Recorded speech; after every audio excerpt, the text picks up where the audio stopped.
Okay, so welcome everybody. This is our second session of the Online on the Land project. So ani koe hello, minigo quinzain snedish nakas benedicto dam mahigan sigagin nidunjuba. My spirit name is Minigo Quinzain, which translates to butterfly girl. That's kind of why I've got my little pendant on today. I am from Wolf Lake First Nation, which is a community that kind of exists within Temiskaming, Quebec. And we are a team of 3. We'll go through the team in just a bit, but I'd like to open up the floor if anyone would like to say a few words, give some greetings, maybe let us know where you're all from. That can either be in the chat or feel free to pop on and say some things. Yate Bini, my name is Serena. I'm Chiricahua Apache, and I'm chiming in from Providence, Rhode Island. That's so cool. Thank you, Serena.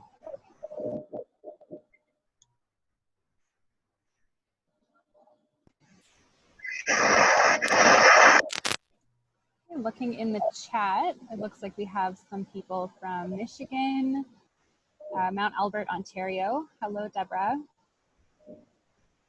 We have Gea Does from Wattamohawk territory. So welcome to our Haudenosaunee brothers and sisters. Farron is from Walpole Island, and we have Shannon Wagner from Kentucky. So it looks like we have people from all over, and that's super exciting. Some from Curve Lake, Kenora, Tori Crest from Chimnasing. Neil, that's your area. Wow.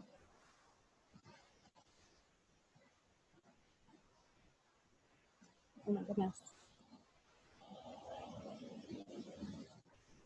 Well, welcome everybody. Thank you all for joining us.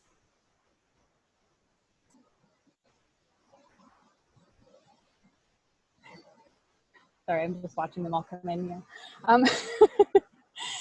So just a little bit about our project. The Online on the Land project is a 7-week hybrid series of online cultural activities that are guided by elders and traditional knowledge carriers, and in-person instructions on how to harvest materials respectfully from the land. So our team is made up of our elder, H. Neil Monague from Chimnasing First Nation. He's here with us today. And your program lead, which is myself, Julia Coleman from Mohegan-Sagaigan, and our project mentor, Joey-Lynn Wabie, also from Mohegan-Sagaigan. And we'll take a moment to thank our funder, the Ontario Indigenous Youth Partnership Project. So they do grants for youth-led projects that help with Ontario Indigenous youth, so providing them either that's teachings or just different programs that help benefit it. I know that a friend of mine received funding through this project and is doing a running group for Ontario Indigenous youth. So they funded some shoes, and so that's a program that she's got going on. So it's every year, and the link is now in the chat. So feel free to go check them out, and maybe you can get a project like this funded next year. So session 2 was initially supposed to be facilitated by Mary Elliott, but due to some unforeseen circumstances, she can't be with us today. So we will be talking about berry picking and doing some berry teachings just between myself and Joey-Lynn, who is also my mother. And then just a little heads up about our 3rd session coming up.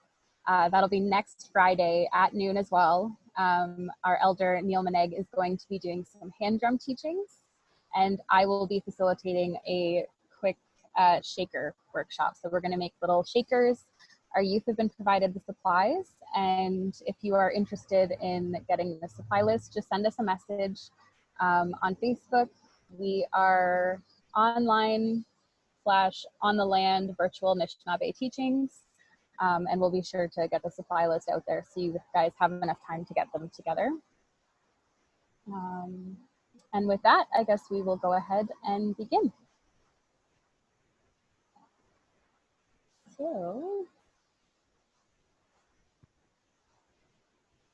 start off, we do have a video to play.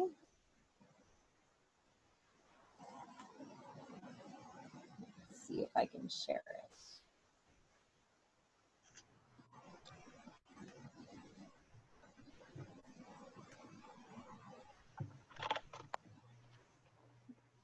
Perfect. Turn my volume up, and here is the video.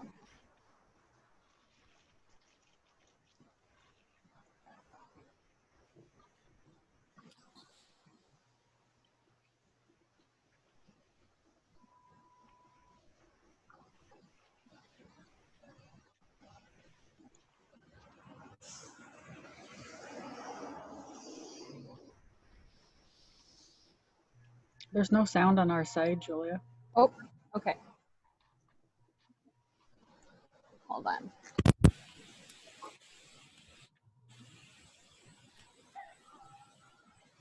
Is that better?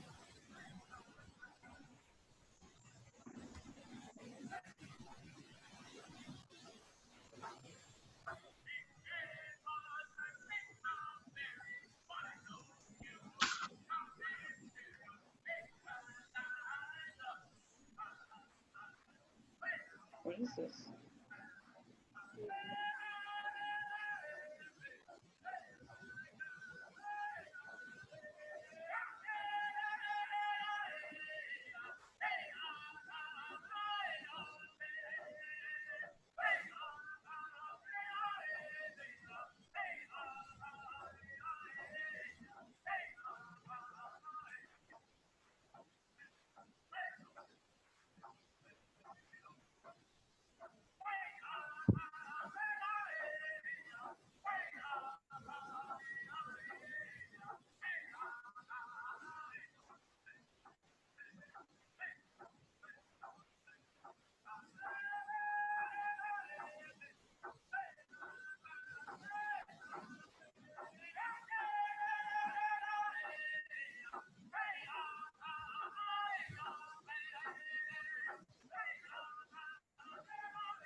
I can't hear you again, unfortunately.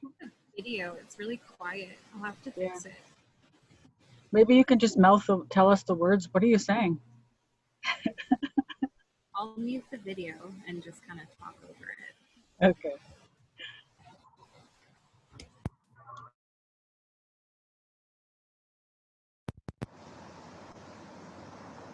Okay, so this is just me introducing myself in the language. And so what we ended up doing was walking off one of the highways in the Sudbury, Ontario area.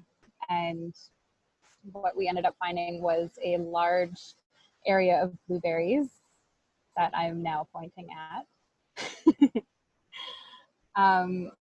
So what I ended up describing was that when you're going out on the land, blueberries are more often found by rocky areas because they're a dry plant. So when you go out berry picking, what you want to do is make sure that you bring a container with you and also some tobacco. So that's what I have in my hand right now. And I'm talking about reciprocity. So when you do go out on the land and you're doing all of this harvesting, it's really important to have tobacco with you, that's sema.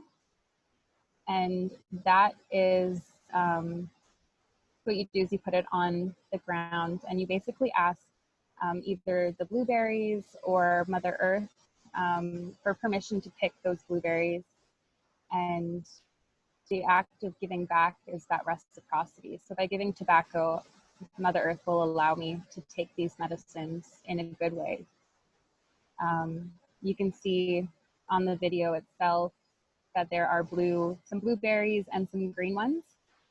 So when you're harvesting, you want to make sure that you leave the ones that aren't quite ripe yet behind, and that allows them to grow for another person or for, you know, our scavengers. We have the bears, some birds, chipmunks, they love eating blueberries. So we make sure to only take what we need as well. So I only took a couple in this video just for the demonstration. And sorry, it's hard to talk over myself. But when you do pick blueberries or your berries for the Cooking with Kokum workshop, what you're gonna end up doing is picking about a cup and a half. And that is just so that you have enough to boil up when you're making your jam, because it does reduce quite a bit. So that's super important. I wish the video had worked a little bit better. I had talked about raspberry plants as well. So when you're looking at raspberry plants, when you go out on the land, they're more often found on, like I see them a lot on trails. So along the sides of the road, they tend to look for a lot of sun, and the leaves themselves are quite jagged, and the stems have prickly little hairs on it. And I mean, you'll see the little red berries on the plant. I have a couple here today. So there's a raspberry.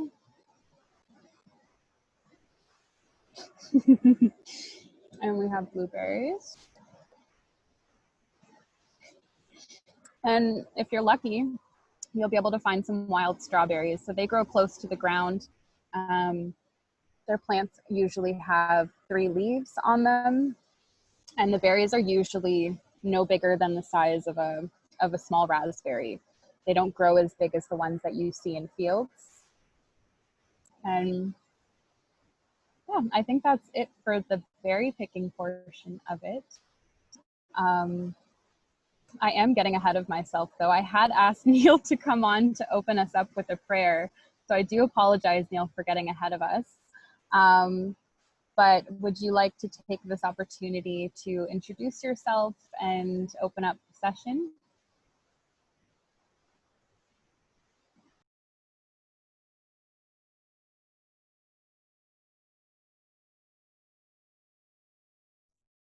Hello?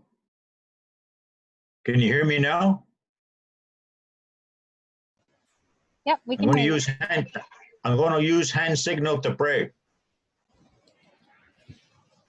Okay, hold on. Can you hear that? Yep.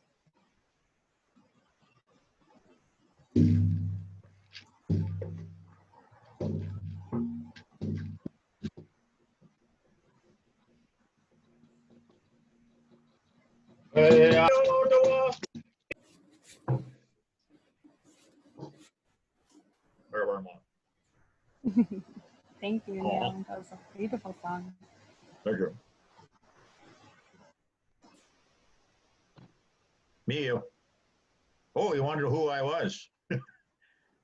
My initial name is Achichok, meaning crane, and I am of the Martin clan, Wabie. I am from the beautiful side of Christian Island, the East End, and I live down in Georgian Bay. I am, you know, I enjoy what I do, actually. I enjoy talking with people, singing to them, teaching the songs about what I've been given, and just kind of passing things around. And I enjoy meeting people. You know, I may not know you, I may not see you again, but at least we had this connection, and that's part of what Creator has given us, that connection, to connect with each other so that we can learn from each other. I still learning. I still learn from the young people, and I still learn from the old folks, Gekanan, our old ones. Anyway, I don't want to take up too much time. there's a lot of berries to talk about. And I see Julia still eating hers, so I'll be back. Miigwech. Miigwech, Neil, for that wonderful opening song. For those that don't know which song that was, I believe it was the McGizzy song. So the Eagle song, it's a hand drum song. We can maybe link that song into the comments so people can listen to it again. And it'll also be on this recording if you look at it after. So. Sorry, Julia. Out of respect, I didn't record the song. Oh, that's okay. Yeah. That's more than okay. But I do know that Neil has CDs for sale. Hit him up on Facebook. Just kidding.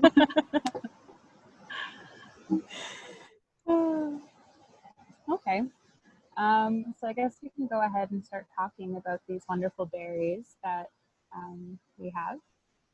So today I brought a bowl of berries to help with our discussion. When I think about berries, I think about feasts and gatherings and coming together.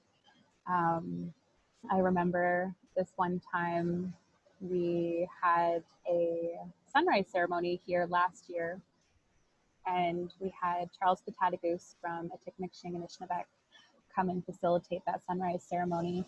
And he talked about berries and using them to basically share with everybody. It's a little part of the land. It's easy to pick, and that just allows people to eat that heart berry, that odemin, which is what it's called, and connect with Mother Earth. And we also drank some water, so that kind of helped us connect to the land and the water. It was a super lovely way to start the ceremony. I think there were about 30 or 40 of us that had come together, and that was, I just love watching people eat berries. And it's a nice sweet treat as well. I find that berries are one of the most common foods that Anishinaabe people have at ceremony. I'm not sure if everyone has heard about the Sky Woman story. I'm not sure. Mom, did you want to maybe share a little bit about the Sky Woman story and the berry? I'm not, unfortunately, don't know much about the Sky Woman. I do know a bit about berries, but Did you want to share what you know about berries? sure. So Ani, Kwekwe, Ziguangkwe, Nadijnakas, Atikdodem, Mahigan sa Sagigan, Dunjaba, Algonquin Anishinaabe, Ikwe, Indao. So I introduced myself in my language, and my spirit name is Spring Woman. More in depth is it's early Spring Woman. Yeah, so for myself, I don't, I don't think that I'm an elder or anything like that. I just wanted to make that clear first, that I carry teachings, and some of the teachings that I've heard that I know have been provided by Mary Elliott from Atikmikshing and Anishinaabe. Also, oh my gosh, Marilyn Chevrier Wills from Timiskaming First Nation, and just people around me, talking about berries and stuff like that. So the way that I was introduced to berries, or know a little bit about them, of course, is historically that they were part of our diet. It's one of our sacred medicines, sacred foods, along with moose meat and fish and wild rice. So I think, or wild meat, sorry. So I think that that's important for us to acknowledge, is that there is a sacredness behind berries, right? And as Julia had mentioned, is more specifically is the actual heartberry, which is the odemin, the strawberry. And I think about strawberries, and I think about the, just what historically what they were for, and what we use them for. We use them to sweeten our foods. It was a natural sweetener. It was, I actually had seen on Facebook Liz Eshkabach Trudeau and Guizon's Don Manitowabi as part of their job at Chicago-McQuay, and of course from their families, because they grew up in the bush, knowing their teachings, that they are making fruit leather, and they're drying it on birch bark right this week. So, and I was looking at that and I thought, I think it's so wonderful that people are bringing back those teachings, right? Not that we have lost them, they've always been there, but that we're able to see them more often. So, she jokingly, Liz, had mentioned that, she was looking at them and saying that this is just like fruit roll-ups, right? So I really like that. And, historically when and now we do those things, right? We eat our strawberries as part of ceremonies. And, when we look at the berry itself, the strawberry, and we cut it in half, it looks like a heart. And it also looks like a woman's uterus, right? So we have that connection to the earth when we pick our berries, and the plant itself and the roots that go into the ground. We can look at that also as a circulatory system or a respiratory system, and then the center of it would be the heart, which is our heart, which is the heart berry. So we can see ourselves reflected in the nature, and land around us. Which is, sometimes where our names will come from, what we see and what we are connected to on Earth, when we're here on Earth. I think for myself, working at Laurentian and completing my master's and my PhD, I chose to work with Mary Elliott, and work in the area and learn from her, but also bring some of that knowledge, not so much how to do a berry fast, but more so how to, the experiences and stories about women that went through their berry fast. So my master's, I worked with, again, Mary Elliott, and I worked with young women, and used photo voice, and talked a little bit about, they talked about their experiences. And one of the things that I really resonates with me still is one woman, young woman, on her way to be a woman, is she took a picture of a butterfly in a cocoon, and she said, I'm that butterfly right now, because she was actually still doing her berry fast. She said, I'm wrapped up right now. I'm wrapped up in my teachings, my Kokum's teachings, my mom's teachings, my aunties. And she said, and one day when I come out, she's like, I'm going to be that butterfly. I'm going to be a woman. And I always think about those things.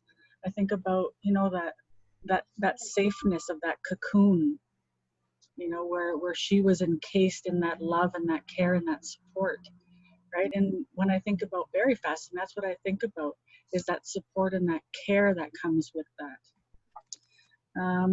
One of the questions is where can we find your photo voice collection? If you go online and you put in my name, Joey-Lynn Wabie thesis, you'll find it, and there are some of the pictures that the young women had took. And also another question was, what is a berry fast? So I probably should have led with that. A berry fast is for when women, young girls, get their first moon time. So their moon time itself is a woman's first period. So with that, that's when they start their moon. When they start their first moon time, it's when they're most powerful. And that's when all the aunties and grandmas and everyone come together to support this woman that's going through this transition in their life. And I'm sure Julia is going to talk a little bit more about the berry fast itself, because she completed hers when she was younger. Yeah, so with again, going back to the berry fast itself and the work that I did with Mary Elliott, is not only did I did complete my PhD and my master's and I got my degrees, but there's learning and knowledge that comes with that you can't get from a book, right? That you can't get from, I'm going to read about the berry fast and know everything. No, that's not how it works, right? There's been hours and hours of sitting down and sharing stories and drinking tea and talking and, you know, going back after reading the stories and saying, okay, this is what I think you were trying to say. Is this what you actually meant? You know, and either they're like, yes, yes, or they would say, no, no, no, that's not what I meant, right? So just ensuring that that their stories were told in a way that was respectful and in a way that honored them as an Anishinaabe or Haudenosaunee or you know, other nations and tribes. Yeah, I think for myself, there are some questions that I can probably add on to the end after. Part of my PhD work was at the end of my thesis, I had asked questions from the body, mind, and spirit. So from a holistic perspective on how, looking at moontime perspectives, and how can we get the information about moontime out from an individual perspective, a family perspective, and a community perspective. So that's all in my thesis also, which you can find online. But I think, again, as I said, the most important thing is being able to sit down with the elders and the aunties and the grandmas and getting that knowledge from them. That is most important. Yeah. So does anyone have any questions or comments before I pass it back to Julia? We can kind of go back and forth, and if Neil has anything he'd like to share, anyone.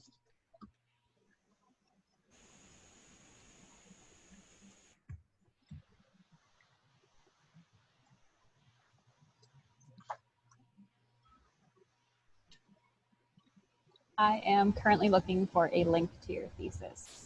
Okay. So I can link that into the chat. Okay, so I see here Maureen again, Maureen Loudon, I don't know why I said again, says, I'm not sure what a berry fast is yet, so can you explain again? Okay, so I can explain it very quickly because Julia is going to actually talk a little bit more about it in depth. But when a young woman has her first moontime, her first period, that's when the aunties and the grandmas and the people around them will put a young girl on her on her berry fast in order for her to become a woman. So that happens naturally, of course, right? You become a woman, but there is a rite of passage that goes along with that. And that rite of passage is a berry fast for the young women. And for the young men, they have puberty fasts or vision quests. And I have boys, sons also, and my 16-year-old went and did his puberty fast also. Yeah, so it comes with, there's common characteristics. There's the seclusion piece, the stories that come with that. And then also there's like a culmination at the end. And then there's like a reintroduction of them as women or men in the communities. So that's in a nutshell, that's what a berry fast is. Let's see if we have any other questions. So question, blueberries seem more important, sacred than other berries. Why is it? Why? Is it because it is more abundant in this region? So that's from Steph Paquette. I would think because they're more abundant. I know that you're from Swakamuck territory, or Tecumseh, Anishinaabe, and Wanapate First Nation territory, Steph. I would think it is because they are more abundant here. That's all I can think about. But I know for women, it's the strawberries that are the sacred medicine, but also berries too. They're also important. So Julia linked my thesis. Is it possible to have the session sent to my email? For sure. Yeah, no problem, Serena. Are berry fasts only used for the first moon time? So that's usually when you would start. Is that your first one? That's the most powerful one that at the beginning. But if you do miss that one, you can do it at a later date. But it all depends on the teachings in your territory. I think that and the elder traditional resource person that you're working with or that you have a relationship with. because it's going to differ from elder to elder and from auntie to auntie, grandma to grandma. So I know when Julia, my daughter, did hers, it was her first one. And other ones that I've visited women and young women, or have helped them with their seclusions. They didn't do their first one, but they're like, okay, I don't want to do it, but then they change their mind, they want to do it. I also have been told that if you've missed it and you want to do it, you can also do it now as you're older. And a question that I got throughout my research and that work that I did with Mary Elliott and the grandmothers and the women is, what about older women that don't have their moon time anymore? And I always think about that, and I don't have an answer, but it's something that I think about, right? It's like, yeah, that's true. But then I think about, there are sometimes we have our moon time protocols that, you're not allowed, not supposed to touch certain things because of how powerful we are. And I think it's those grandmas and those older aunties that are able to do that work all the time, and they don't have the moon time cycle that is, affecting them in their ability to do the good work that they do. So that's something that I was thinking about. It's not a hard, fast, or steadfast answer or anything, but it's a discussion. So Deborah Price, is there anything girls cannot do when they're on their fast? Julia is going to talk about that. And during your berry fast, does a girl not eat the berries for the first year? Yes, that is true. And there are other things that they can't do, which Julia will talk about. Miigwech, thank you so much for allowing me to share a little bit about my work and my passion and my heart. All that good stuff. Thank you so much for sharing about your thesis and all of your work. I am looking forward to actually sitting down and reading it. I know that I was around a lot while you were going through it, and I got to see a lot of the Photo Voice project. I can't remember if I participated or not. I did. Okay, it's been a while. It's been a while, but it's a lot of great work, and I am loving the fact that it's available online. So I guess to start off about my berry fast, I was 13 years old when my first moon time came. It was New Year's Eve. I was getting ready to have a party. And then, it started, and I went up to my mom and I was, what do I do? I guess the way that young girls do when they do get their first moon time, there's a lot of, I think there was some fear on my end, am I dying? What's going on? But it is a normal physiological process.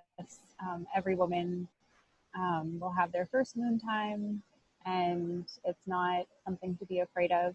Honestly, I would just talk to your mother or your grandmother or your aunties, whoever you're comfortable with. If you are starting your moon time, that's probably a great first step. So I ended up talking to my mom about it, and we ended up calling Mary Elliott for some guidance, and I was put into seclusion for 10 days. So during those 10 days, I was secluded to my room because it was winter time. Otherwise, I would have been probably outside on the land, and just being able to sit down and focus on this new way of being, essentially. Because when you do start your moon time, you go from not having cramps or, certain discomforts, nausea, and then you have the bleeding, which is a completely new thing to young girls. And, young girls can get their moon time anywhere from 9 to 14. There's really no set age at which it does appear. So you can go from having a teenager who is more comfortable with their body maybe, to a young girl who is still, seen as a child, who is now beginning this transition into a young woman. when I think about my time in seclusion, now when I think about it, I think that I really enjoyed those 10 days to just get used to my body, just because it was changing so fast, and learning how to keep myself clean, and also working with some handicrafts. So I believe I had to create a bag to carry my dishes in. And that kind of falls under some of the protocols that I'll go into a little bit later. But I was visited during that time by women in our community, of all ages, really. I had some Kokums come see me, some aunties, some of my female family members. My grandmother ended up staying at the house with us and would cook me breakfast and sit with me during the day. And, I miss that now. I miss being able to see women all the time and connect with them. I didn't realize then how important it was, but now when I look back, I'm reminded how strong we are, and we're so much stronger together when we support each other and, take that couple of minutes to just listen to how the other person's feeling and to lift each other up, because there's so many things going on in the world right now that we really can't afford to start putting ourselves down and other women down as well.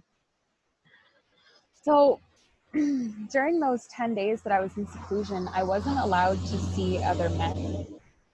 So I didn't get to see my dad. I didn't get to see my younger brothers. I could hear them in the house, and every once in a while I'd open my door and call out to my dad, and he'd call back, and but those 10 days are supposed to be spent focusing on the power of being a woman and the strength that you have, because you're going through this transition.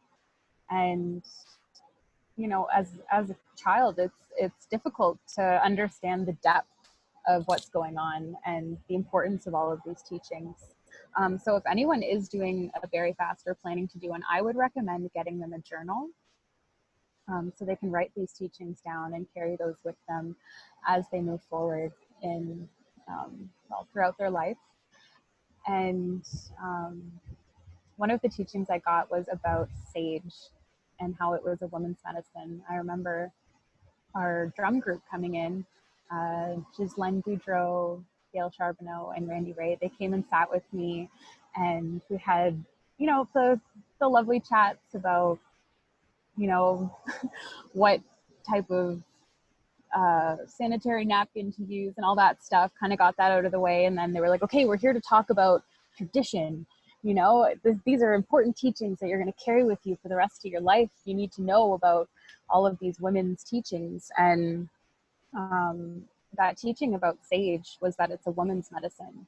So even when you're on your moon time and you're at your most powerful, when you're in that ceremony, you can use that sage, because that is a medicine that is specifically for women. And I believe cedar is also a women's medicine. I know that when you're on your moon time, it's recommended that you not touch certain medicines, and that's because you're in your ceremony and you're more powerful, and that energy will be transferred into that medicine. So you want to make sure that you're keeping it to yourself. But I remember we smudged together. We put that sage in a bowl, and I just remember feeling so loved in that moment. Like it. I just get emotional when we talk about it. Sorry.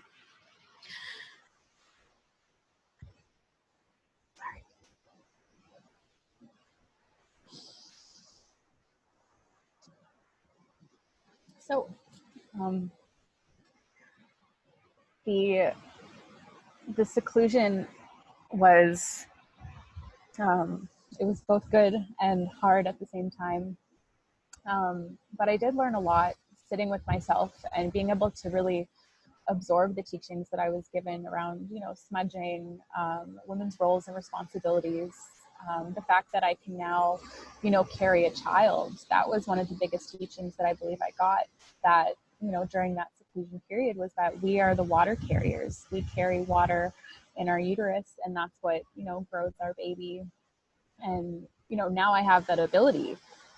So on top of having this, you know, this moon time that comes 12 to 13 times a year, I also have, you know, to take care of myself and make sure that I'm not, you know, bringing life in to the world unless I'm ready. You know, so that's something that I also had to think about as well. And, you know, we had some conversations about, you know, how babies are created, and, you know, that now I have that responsibility of, you know, choosing the right partner and making sure that I feel supported and safe. And when I do make that decision to have that child, that's a completely different ceremony that I'll be going into.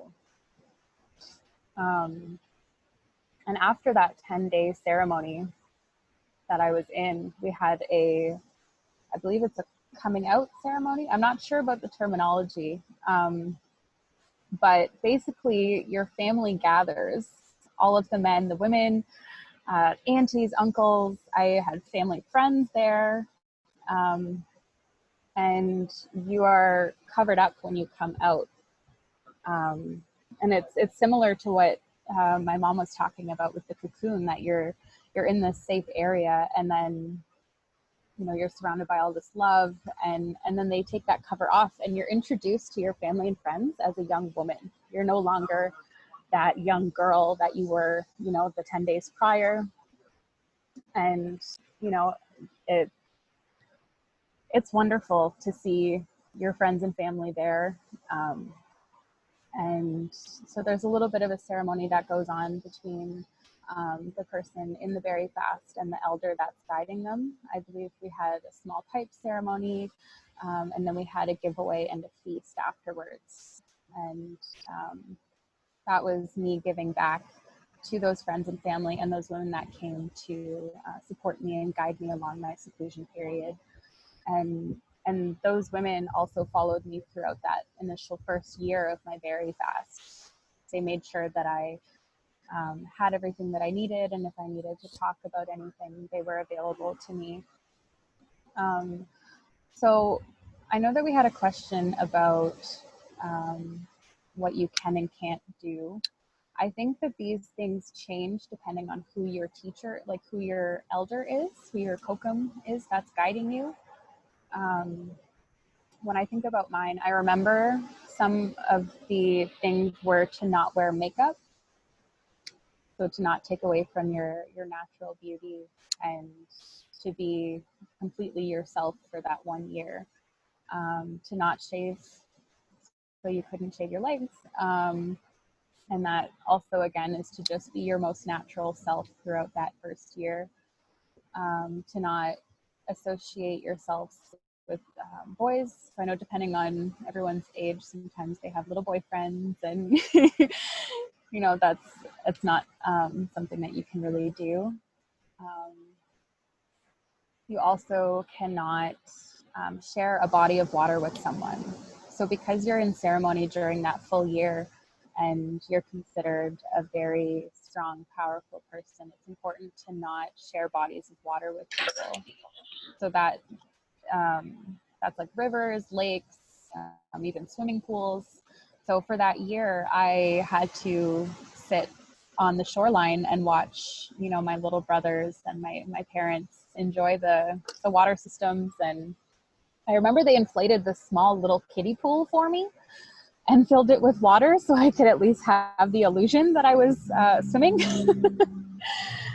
But with not being allowed to swim in the water, it really showed me how connected I am to that water.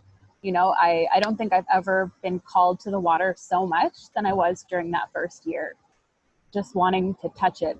It's kind of like when someone says you can't do that. And, you know, it makes you want to do that so much more. And so I sat idly by and was just longing for the next summer when I could jump in the lake and also have some berries. So the berry fast itself means that you can't consume berries for that first year. And that's, I think now, when I look back on it now, I think it kind of teaches a lot of self-control, you know, being able to give something up that you love so much for an entire year. But it also teaches you that respect, you know, to respect those medicines, because, you know, sometimes you might be without them, and it's about giving something up to have, you know, to have space to take in something new. I know that throughout my berry fast during the summer, I had to go and actually pick berries. So that's one of the things that we have to do as well, is go out on the land and pick berries for the end of your berry fast when you come out again. And that's to share with your kokum who is guiding you, and you also have the berries to eat. So you eat berries that you picked in the summer months. And it's the most difficult thing when they're right there, you know, and you're picking them, and normally you just snack as you're picking. And I had a hard time not eating berries that whole year, but I definitely learned a lot during that berry fast, especially just about, you know, seeing berries in ceremony and, you know, at different gatherings, having to say no. And that was the hardest part for me, was having to say no, you know, in situations that I wasn't necessarily, you know, surrounded by Indigenous people or people who had the same teachings that I did. I had to actually explain myself to people. So that's another thing as well, is acknowledging the journey that you're on. I remember feeling a little shameful that I couldn't eat these berries, you know, at a school luncheon or something. You know, I was like, oh, I can't eat that. And everyone was like, why? I was like, oh, you know, because I'm on a berry fast and because I'm on my moon time. And, you know, I got teased a little bit, you know, for calling a period a moon time and all of that stuff. But it really taught me the importance of our culture. And I now know how lucky I am to have gone through that berry fast and to be able to carry these teachings and to share them with people who aren't as fortunate to have a community that has these teachings and those knowledge carriers to pass that on. Other things that I learned during my berry fast was to not step over people's items. So when you walk into a house, and, you know, sometimes people have their shoes on the floor in the entranceway. Normally I would, you know, jump over them and, you know, rush into the house. But on your berry fast, you're actually taught to not step over people's items, because when you step over, you're opening yourself up to those items beneath you, and there can be a power transfer there, and you're unknowingly, or, you know, that person didn't ask for your energy and you're just providing it. So by moving them aside, you allow yourself a clear path to walk, and you're also learning, you know, being nice to other people's items, and, you know, you're learning that respect as well, to respect other people's things and to not just toss them aside or step over them. So that was something that I learned as well. And throughout that first year, I know we talked about that power transfer, because it's that first ceremony, and that energy carries with you throughout that whole year. So during that year, I had to carry a set of dishes and eat with that specific set of dishes for that whole year, because that is where my energy was contained, and I couldn't use, you know, my household dishes because I didn't know who's going to be using them. So if I used a glass, you know, my energy would have stayed on that glass, and, you know, my brothers or my father could have grabbed it and had this, you know, energy transfer, and it would have overpowered them. So I'm trying to think now. After that year, you have another ceremony. I don't believe it was another large family gathering. I believe it was just me and my parents, my brothers, and Mary Elliott that had come over to end my berry fast. So that fast ends with eating berries for the first time. and there's also an exchange. So I ended up making moccasins throughout the year as a thank you to those that had guided me. So I made a couple pairs of moccasins. So there was that gift giving as well, that reciprocity. Those are things that were also involved in the berry fast. And yeah, I don't know. As a young girl, I wasn't really thrilled about, you know, all of these protocols and these restrictions that I suddenly had to listen to.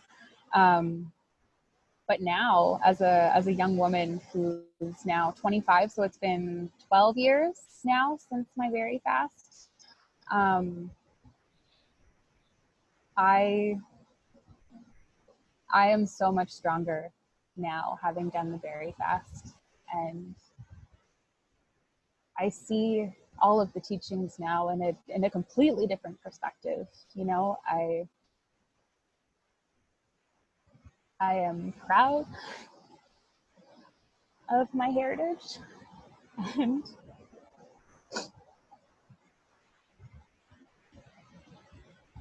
just, sorry, I'm just super excited that I get to share this with everybody.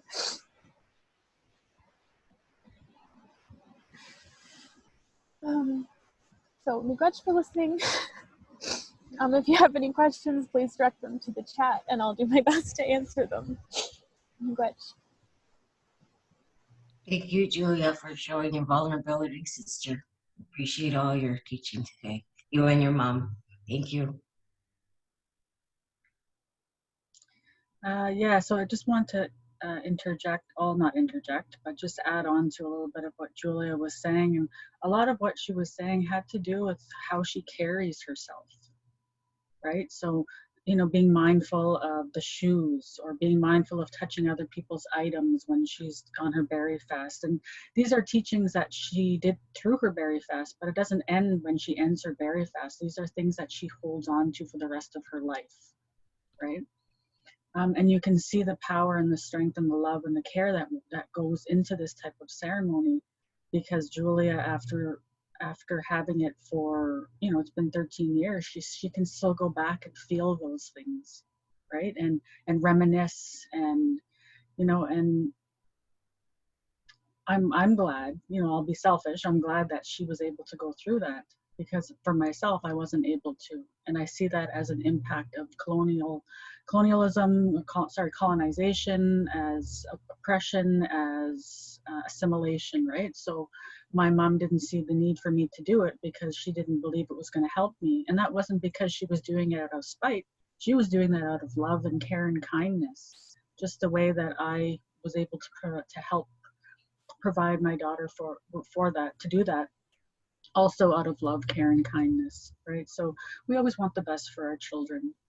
And I just wanted to go back to the chat here. I know there was one question that but one comment here about cedar. And they said, Cedar, I wonder if we need those medicines for protection because we are vulnerable. And yeah, that's true for sure, definitely.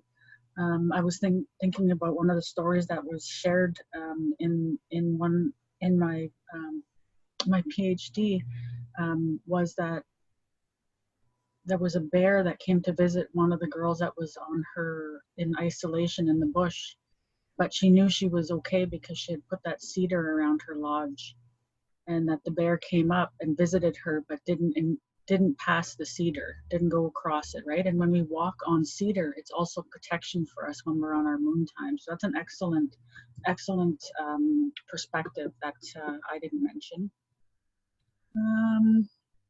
Serena mentions that she has older children, 31 and 23. Can she still have the ceremony for them? Or can she have the ceremony even though they've had their moon already and it's passed? Again, I've heard that people are able to, but again, it comes from the teachings and the territory that you're in. I know here in Atikamekw territory, there are some people that weren't able to do it, and they're going to be set up to be able to do that for themselves so they can have that ceremony. So I think that's amazing. Deborah Price says, thankful for Julia sharing. Also, Melissa Payne says, thanks Julia for sharing.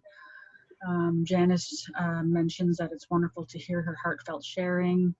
I'm so sorry, Giadowe says Niawin for sharing. Also Hillary, Nat. Deborah has a question. What happens if a girl slips up or feels that they can't continue with the protocols? It sounds very challenging and you need to be so strong. And Julia can answer that, but I just want to share, my son is here and my two boys are here. They're not boys anymore, they're teenagers. But Matt, my oldest, just reminded me that when Julia was on her berry fast, that she took a sip of blueberry juice by accident and she ran to the sink and she spit it out. So, you know, people do slip up. It's not, and you know, Creator forgives, grandmas forgive, right? It's not so much as you can't do this ever, ever, ever. It's more like these are guidelines and these are protocols, but there's also that forgiveness and that caring and kindness that go with it. So, Julia, did you have anything you wanted to add? Not really. I was actually going to share that little juice story. I'm surprised the boys remember. That's really nice. But I remember being at school and my friends being like, ooh, here's a berry, here's you know, and I remember, you know, kind of being like, yeah, that's really funny, but like, you know, it's really not. It's not funny to tease someone about their protocols, and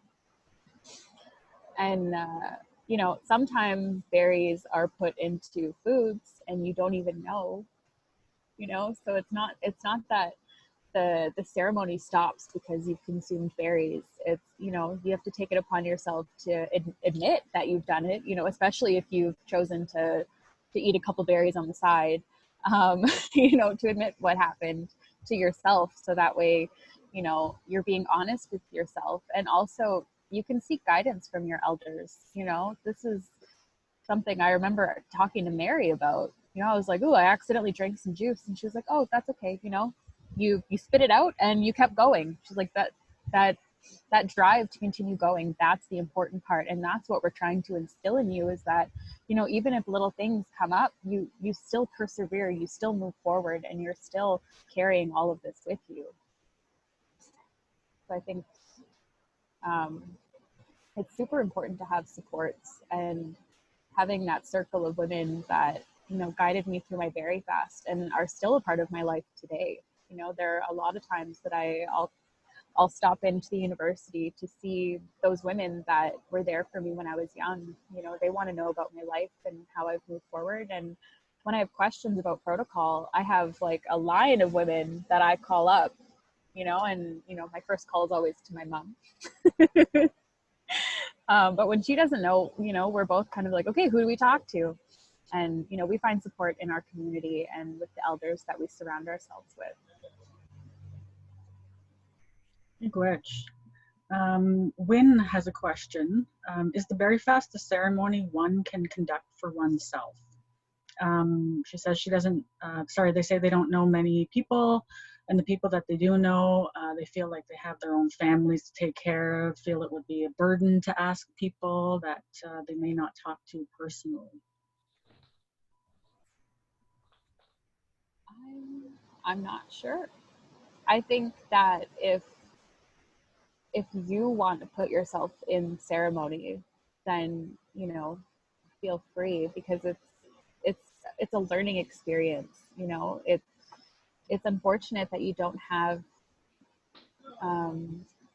I guess knowledge carriers that are willing to share the information so openly. You know, I was lucky enough to have that, but for people who don't, I don't see why you can't, you know, go through the motions and, you know, implement these teachings in your life. If you want to spend a year and, you know, give up those berries and give up that water and, you know, eat from your own dishes because you feel you are in ceremony, then by all means do it. I don't see any harm coming from it. I would recommend reaching out to at least like one elder to just provide guidance and, you know, maybe some teachings that you might not have already. That would be my recommendation. I'm not sure if you have any others. I know for like myself, knowing those ceremonies, right, is that because they had to go underground for a while, that they have come back now, and that, you know, even though when it may feel like, you know, that your people around you have their own families to take care of, you know, when people have those teachings, they understand the importance of community and sharing. So even though you may feel like a burden, if you ask, they may want to help you, right? You know, people may see me or Julia or, you know, even Mary Elliott or Neil and how busy we all are. But I'm sure that they would drop, not everything, but, you know, and come out and help, because that's what we do. That's where our heart is in our communities, and this is our passion and our heart. And I don't know, Neil, if you want to share the teaching or what you talk about with sleeping elders. Yeah, I think that's important, because if we're not asking, the the elders are not sharing, and sometimes all we have to do is ask. So, do you mind talking a little bit about that?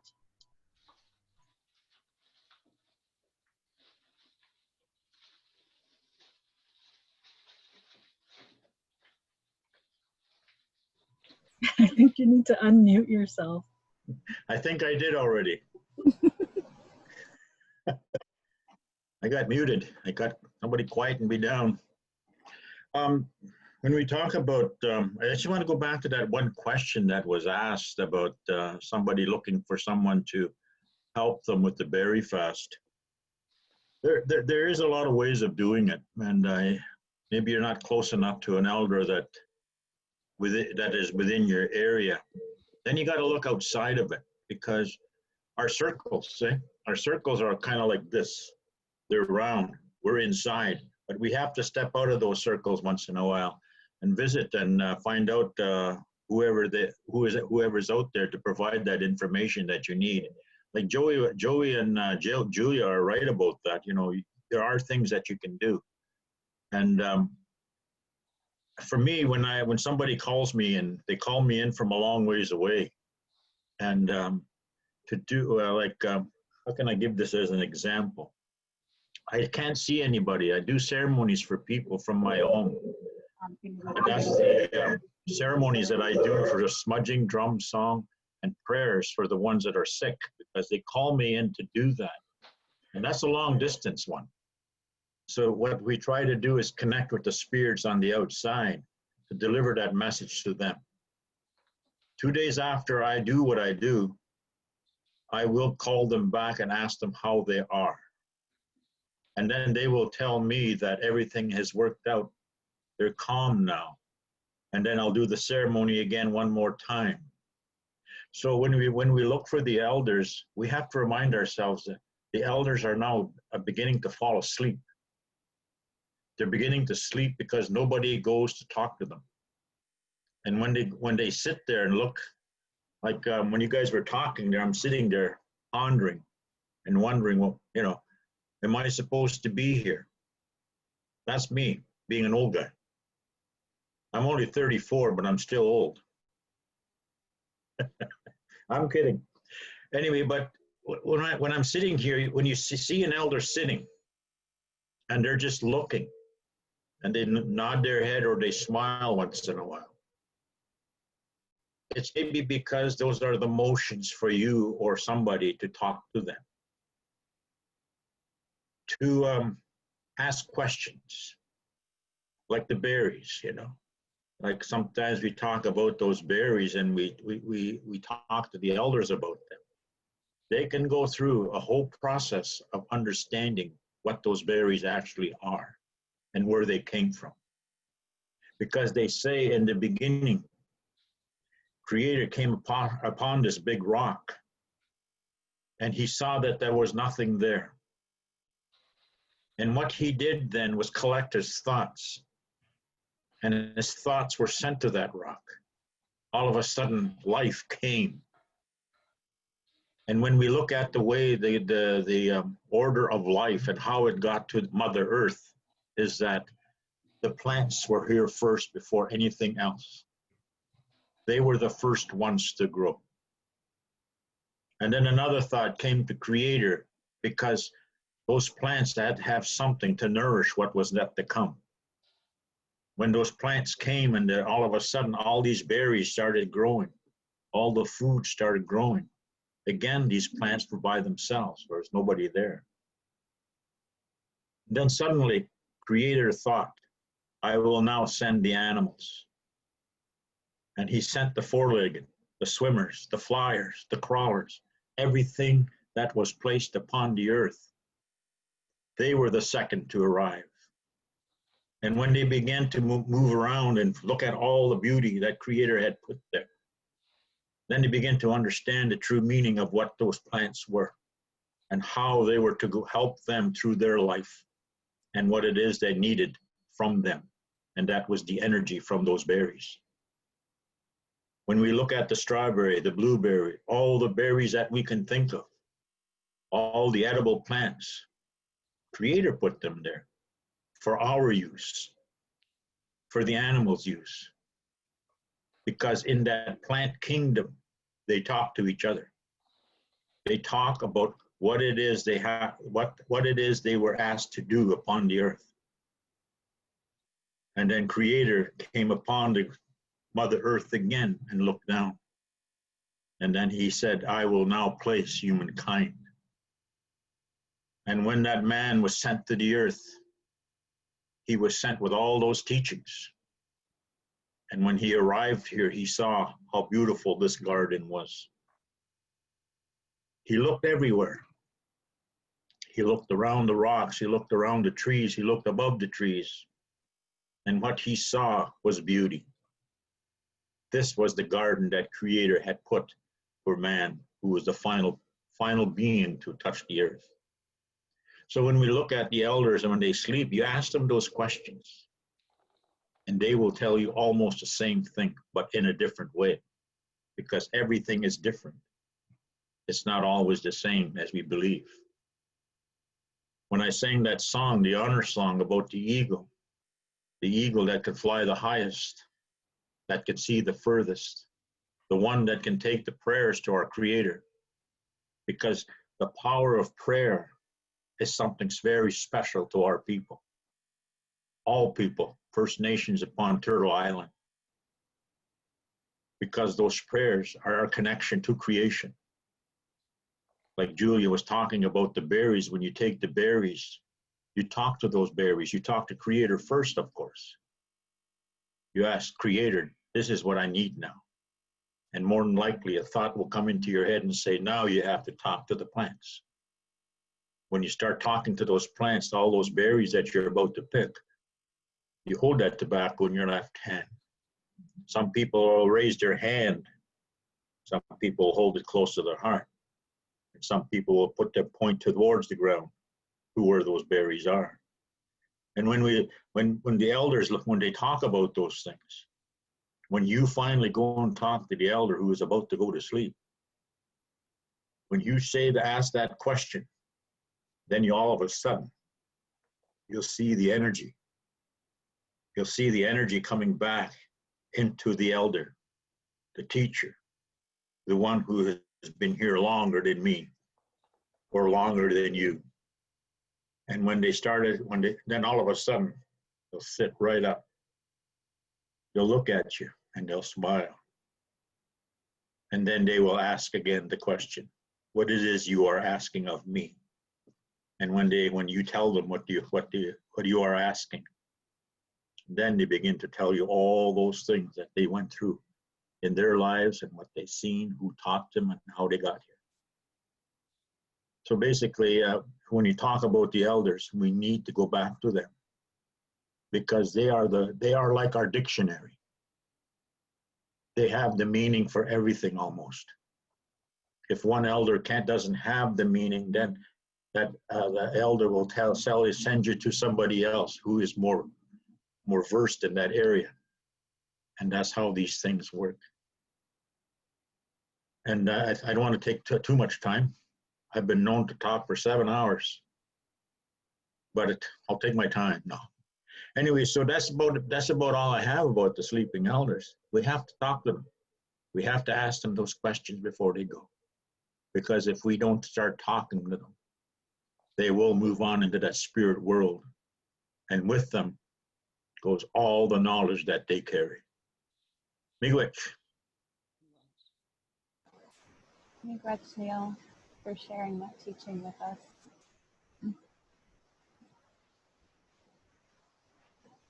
You there.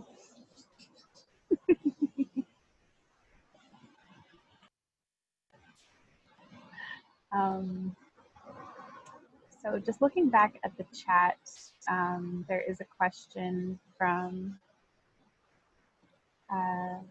L Day. So do you also fast each moon time, not touch certain things? So the berry fast itself is that first year from when you first started your first moon time, and then back around that 1 year. But there are things that you do or don't do when you're on your moon time after your berry fast. So not touching certain medicines. I know some elders will have you either sit outside of a circle when you're in ceremony, but I know some elders also allow you to join in. So making sure that you ask elders about their protocol, because again, every time you're on your moon time, that's a whole new ceremony that your body's going into, and you're at your most powerful. So if you're going to a ceremony like a sweat or a full moon ceremony, just make sure that you talk to the elder and say, hey, you know, I'm on my moon time. I was just wondering what your protocols were. And then of course it's also on your own comfort level as well. So if you feel that you're, you know, too powerful during that time, it's completely okay to take a step back and still sit on the outside of that circle. And that's not to shun you or, you know, to not include you. It's just, you know, that power is greater on the outside, you know, surrounding everybody. At least that's how I see it. I also remember not being allowed to touch medicines when you're on your moon time. Just last summer, I took our summer students out on the land to harvest some sweetgrass. And I remember calling Neil that night because I didn't have time to fix them all up, and I needed to know how to store them overnight so I could come back the next day and pull them apart and braid them. And he said to wrap them up in wet cloths and keep them damp, so that way the next day I could come back and you know, start braiding them. But that night I started my moon time. So I had like bushels of sweetgrass that needed to get harvested, or get braided. And I ended up having to pull the summer students down again, and we all sat around the table. And you know, I never really realized the knowledge transfer. You know, when I think about it after, I'm like, oh yeah, I shared teachings then, you know, but I felt like I was, you know, pulling teeth trying to get them down there to put their hands on the medicine and to talk about, you know, when you braid the sweetgrass, it's mind, body, and soul coming together. I know that some people have told me that each section that you're braiding has 7 pieces, and that's to represent either the 7 grandfather teachings, 7 generations ahead, 7 generations behind. You know, there's a lot of numerology in our culture that I see. But not being able to touch medicines is another thing that comes up when you're on your moon time. And that's not because, you know, we don't want you touching it because you are, you know, you're on your moon time, you're dirty. No, it really is just because you are so strong in that moment that, you know, you're going to overpower the ceremony that's coming, you know. And when I think about ceremony, it doesn't even necessarily have to be, you know, a sweat or a shaking tent or, you know, all these things. Ceremony is a smudge. Ceremony is, you know, connecting with the land. So that's something else to really think of as well.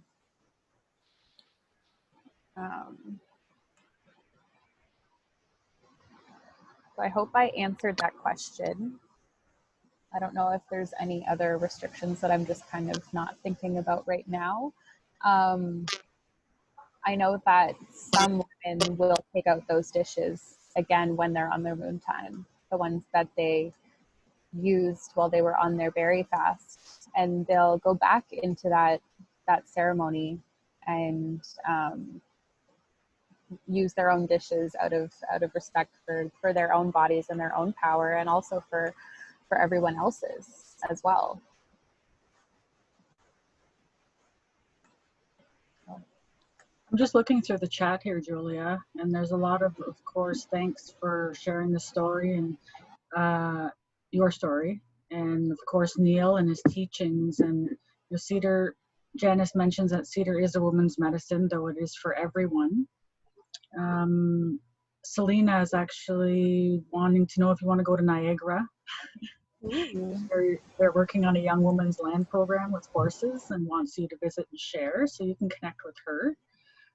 Janice actually was sharing a little bit about her daughter's berry fast too, and how emotional and moving it was, and this idea. And I think, Janice, when my daughter did that also, those same feelings as, wow, she's growing out of being a little girl, and like you wrote, and that that she's coming out of her childhood, and it's such a powerful ceremony, and and I think it's beautiful also, Janice.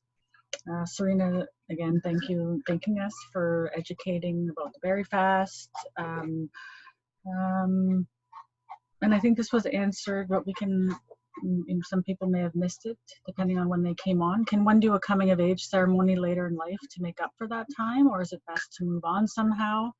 And we talked about it being a territorial teaching, and according to the elders and traditional resource people around you. But if you want to, of course, it's about love and kindness and caring, and so it's not that you can't ever do it, it's that you may need to find a way to do it if it's really important to you.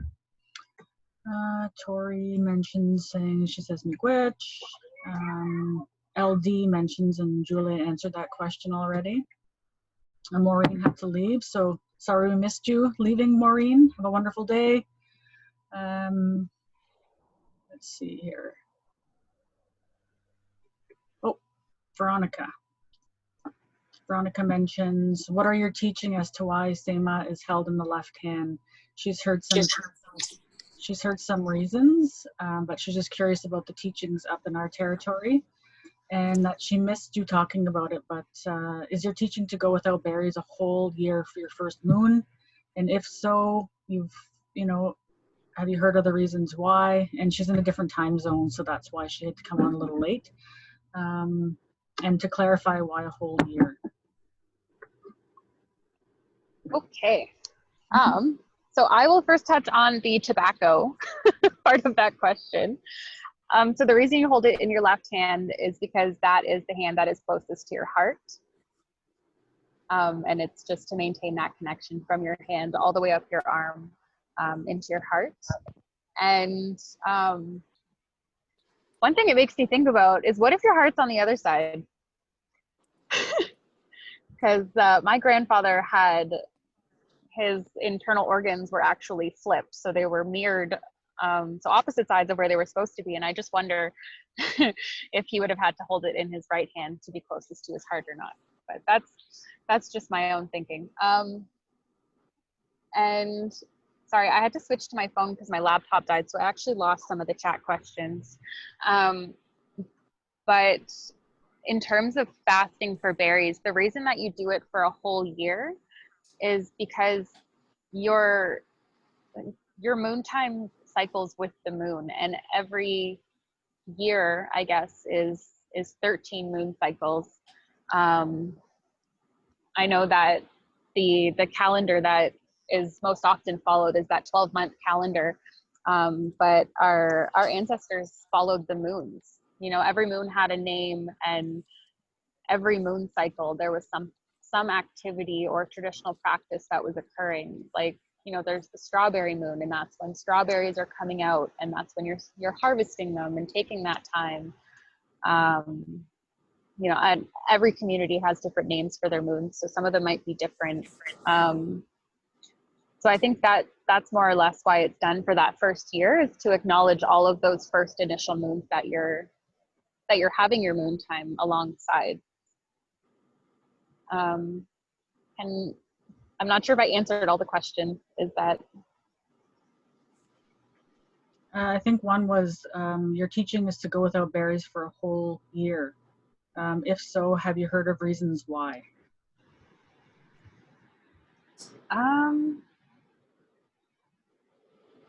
Well, I know that when I was giving up berries, it was to give up that part of yourself for that year.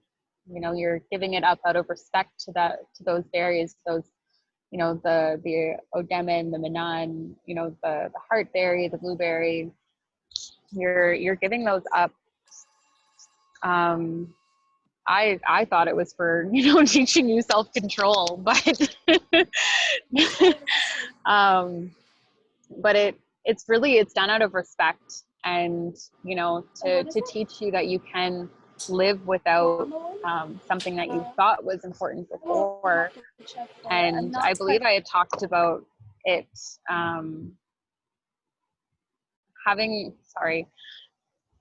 when I talked about it initially, it was, these teachings are something that you carry on throughout your life, and this berry fast is teaching you things that you're going to think about later on. Like now, when I eat berries, I'm so grateful when I eat them, because I remember what it was like to go without them. You know, they're like little drops of candy.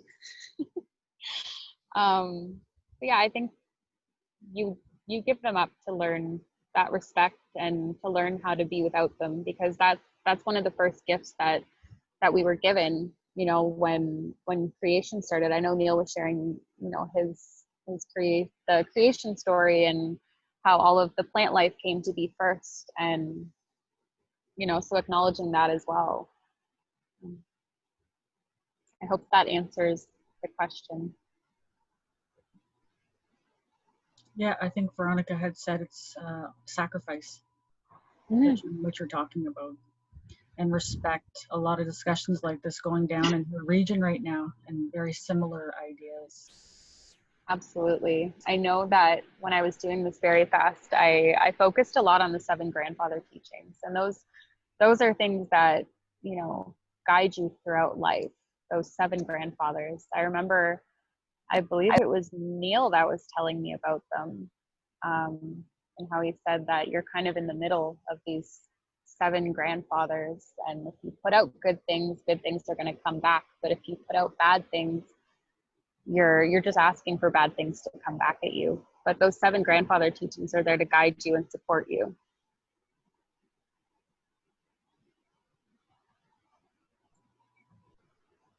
Awesome, miigwech, Julia. I was going to share a little bit about a part of my thesis was questions that you can ask from an individual perspective, family and community. So are we comfortable, be okay to go to that? Unless I can just put them up after, but I have to find them. Like, I have them somewhere. It's just after all the women shared their stories, and, you know, which is so important, and which is where all that good medicine came from. My thesis committee had asked me, it's important, those teachings and those stories are so important, but the academic community is going to ask you, and this is not in a mean way or disrespectful, but so what? Like, so what does it mean? Like, what does all of this mean? What does it mean when women want to have ceremony or to have a network? And what does it mean for young women or people that are on their moon time to have that support? So what? What does it mean, right? So I'm just going to share my screen, and I'm going to show you what I have here. Sorry, it's going to take me a second.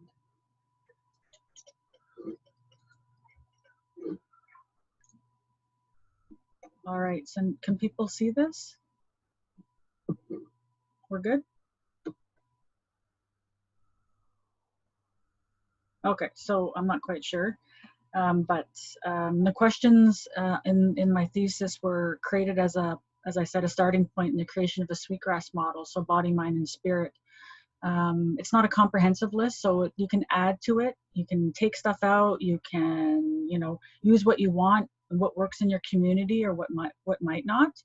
And that it also includes efforts from many helpers, right? So people around us, this is not something that was made in a vacuum. This is made from years and years of other people's experiences, teachings. So there could be increased strength, right? Cohesion, resilience of Indigenous people who participate if it's completed in a good way. And I think it's interesting when we say in a good way, because it was Julia Pigamagavo from Atikameksheng that said to me, what does that mean, in a good way? We never say in a bad way. So why do we say in a good way? We, as Anishinaabe people, that is what we do. That's our way. So we don't need to say in a good way. So every time I see that and hear it, that's what I think about.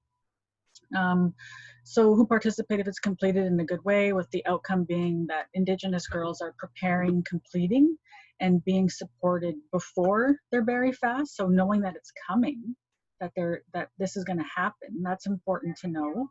That they're supported during and after their berry fast. So the gendered language that I'm using, women and girls, comes from the research outcomes, and that I acknowledge that there are other genders out there than female and male, and that I fully respect them and acknowledge them. So these are some of the questions that I had that were part of my thesis, is that who are the young girls and women in your life who would benefit from understanding more about moon time? Have you acknowledged the physicality, part of your body of the moon time? If you have your own moon time, do you acknowledge it by resting? Do you acknowledge other people's moon time by the power that it brings them, by showing respect to them when they feel like resting? Growing up, did you see feminine hygiene products in your home? Right? And if you did, where were they located? Right? Who picks them up? Who grabs them for you if you can't get to the store? Have you felt like moon time interferes with your sexual activity? Right? So these are questions, of course, for adults. Has it ever felt like a deterrent for your own sexual pleasure? Right? So these are things that we should be asking and talking about. Think about your workplace or other public spaces. Are they moon time positive? Do they view it as a regular part of life, or is it hidden? Do you see it openly? And how do you see it? And does it need to be? Do we need to see these things be moon time positive?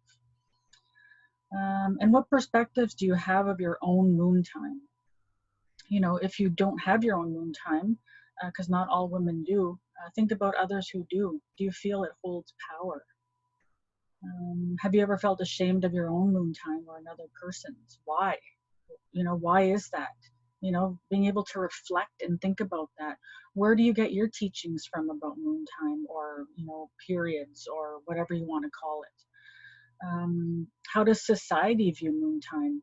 How can you make a small change to adjust this view so it's more normal, and that it's not as taboo as, as people going, oh, I have my moon time. I think about, my husband and my kids, my boys, and that I talk about it openly, because maybe if they get married when they're older and they choose a woman to be their partner, that they're going to know about it and understand it and not ridicule it and say, oh, are you on that time a month? It's more like, oh, you're on your moon time, you need to rest, right? So it's things like that I think about. So another part of an individual, is, are you comfortable with spirituality in relation to moon time? Is it something that you've thought about? Is it, how can you honor another person's moon time or your own? Do you believe that you should honor another person's moon time, and how would you do that? And do you view moon time as connection to the moon and its cycles? And Julia was talking about that. And do you acknowledge that it is that connection, and why? Why do you, and why? And if you don't, why not? From a family perspective, so you can sit down with your family and have these conversations if you're comfortable. Have you talked to someone in your family about their moon time? And if you did, who and how did you talk about it? What words did you use? If there is someone in your family who has their moon time, how do you know, or do you know that they're on it? How do you know? What are the indicators? Where are the feminine hygiene products located in your home? Are they visible or are they hidden? Have you purchased any feminine hygiene products for anyone in your family? You know, I know some people that are too shy to do that, you know, male or female or other genders. So it's something that, you know, thinking about as a family. What are the perspectives within your home regarding moon time? Who shares these perspectives? Are they the same? You know, are they different? Why or why not? Especially when there are blended families that come together, or families from different cultures. Is it important for family members to learn about the positive aspects of a person's moon time? Why or why not? Have you ever used derogatory or disempowering terms within the family when talking about moon time? And if you did, with who did you talk to, and what was the outcome? You know, sometimes there's those small little in-group or in-person, you know, when a woman and a woman together talk about moon time, it's going to be different than when men talk about it or other genders talk about it. Do family members openly talk about it, or is it hidden? You know, is there a connection between moon time and spirituality within your home? Are there customs and traditions that your family follows? And what is said about your moon time or moon times within your own spiritual practices, whether that be through church, through prayers, through teachings?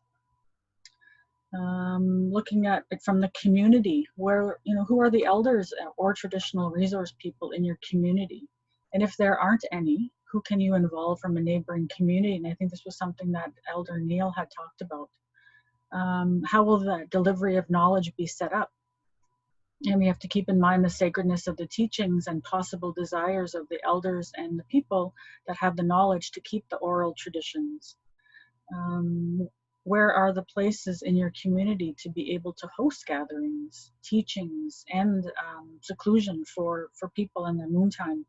Is there more than one location? Are you close to a reserve, you know, that could assist? And also keeping in mind that we are in a COVID landscape right now, that we need to also acknowledge that. What group would you target to begin the creation? That sounds so bad. I shouldn't use the word target. Sounds like we're practicing hunting or something. But what group would you access or ask for help in beginning the creation of a network? You know, where would be a good place to start? And, you know, it goes on, and I know I'm asking a lot of questions, but these are for your own discussion. Would traditional gatherings every season on the berry fast by women elders and grandmothers, aunties be sufficient in preparing young women for their berry fast? Or should it come from other women that have been through their berry fast already, or both? And in the same manner of gatherings, how would the peer support of young girls to one another, how would that work? Would it be overseen? Or would it be, you know, would young Indigenous girls need to be connected, like a peer network or a peer group? What happens when a young girl, and I think one of the participants had asked this question, you know, like slip-ups, but what happens if a young girl doesn't complete her berry fast, right? What type of support can be offered to her as she makes this personal choice? And is this where the mentoring of young girls is integral and very important to the completion? Also, how can the network which has been created, if you choose to create that network, how can it help young girls with their spiritual needs both before, during, and after their berry fast? What is needed from a spiritual aspect to ensure that this network is completed in a good way, so good mind, body, and spirit? Also, what a berry fast kit, and I thought this was an interesting concept, which can assist young Indigenous girls as they physically begin their seclusion, be helpful, right? So looking at everything that's needed, so material for the grandmother bag, sewing kits, cedar, you know, tobacco for the visitors, all of those things. Would that be helpful for Indigenous girls? And this is part of community discussions that people can have. And those are all the questions that I have from my thesis. Are those all available, like, from the link to your thesis? Those are all at the bottom? Those are all in my thesis. I believe it's on page, it's funny that I would know the page, I was just looking at it. 191, I believe, up to 190 something. So it starts at page 190.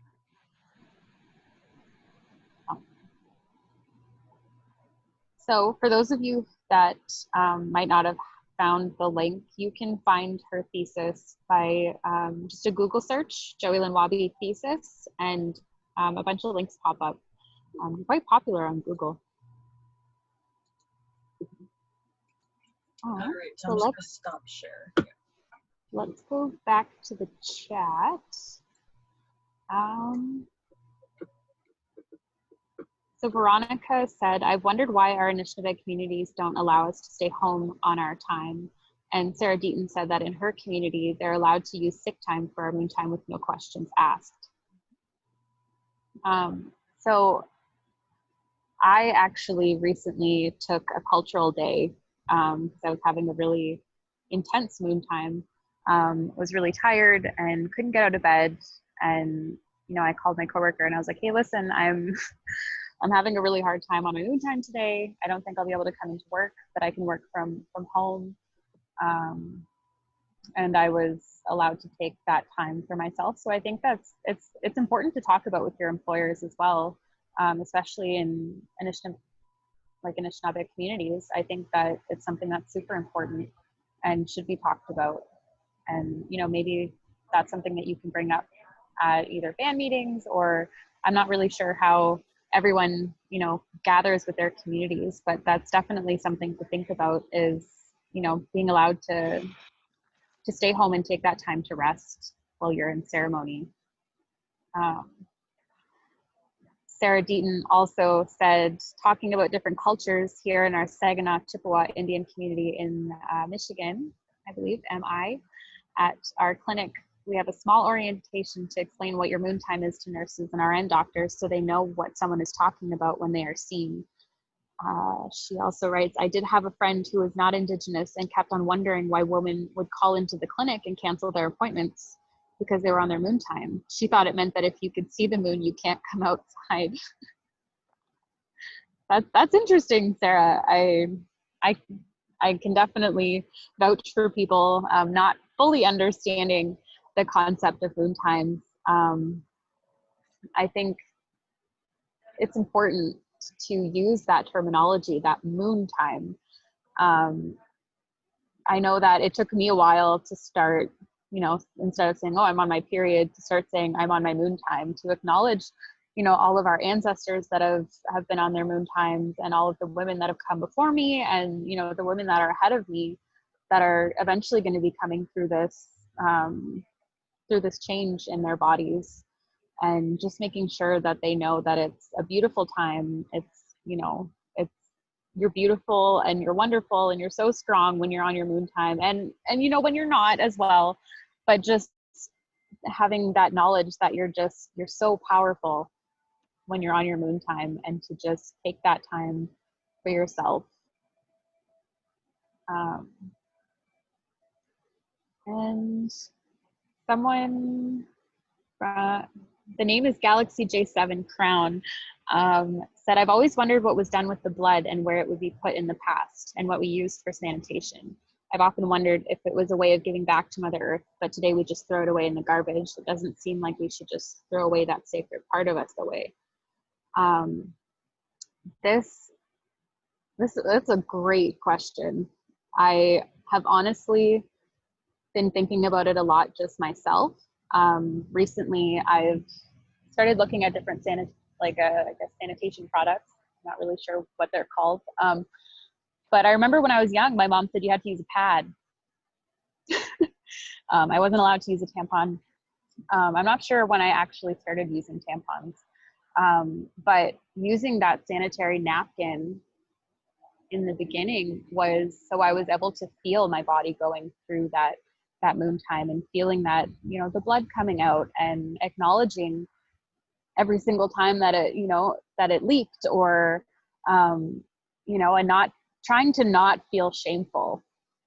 You know, it's okay to have blood on your pants because, you know, you're in ceremony. And I remember a couple of times actually recently, I was visiting my partner at work. He was a tow truck operator, and I had left university because I was bleeding heavily.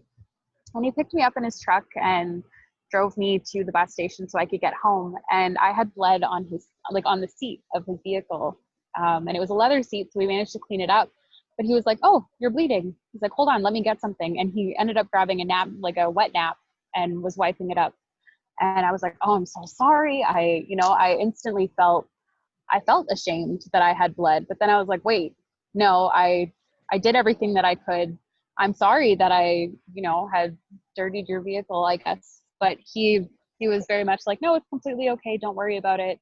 Just make sure you get yourself home and, take a hot bath, relax, and just, and I guess in his words were, enjoy your period."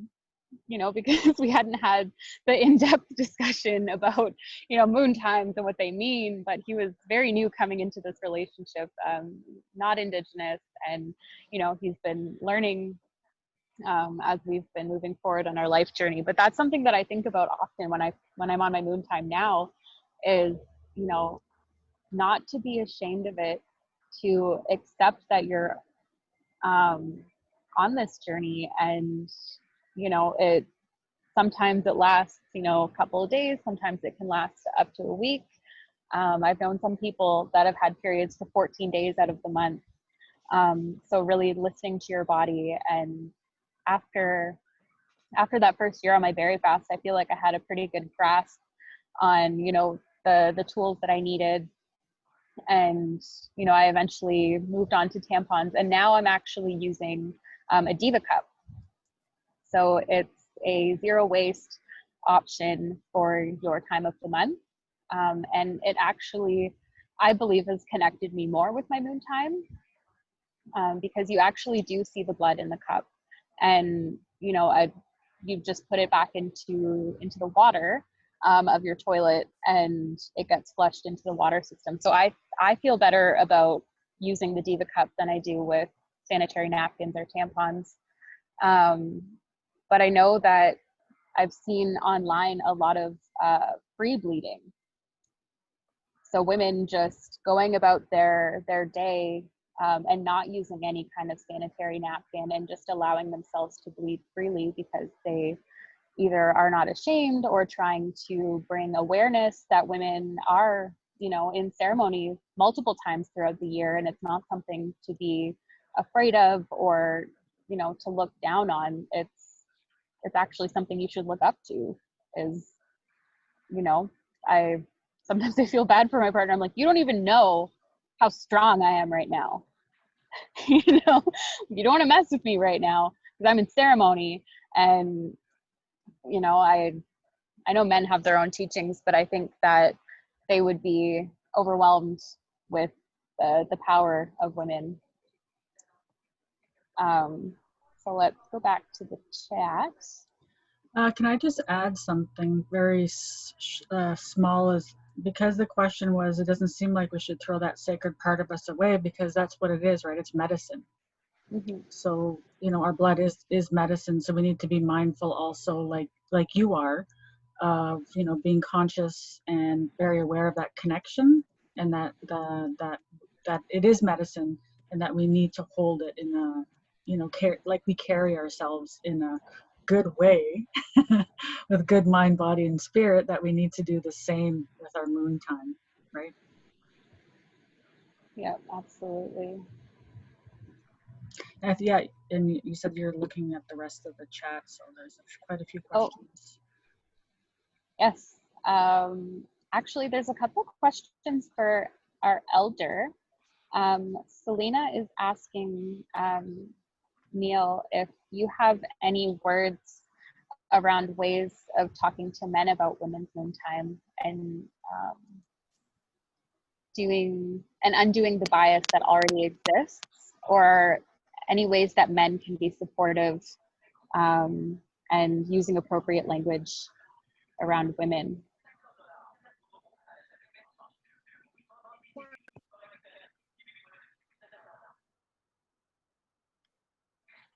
Somebody keeps shutting me off.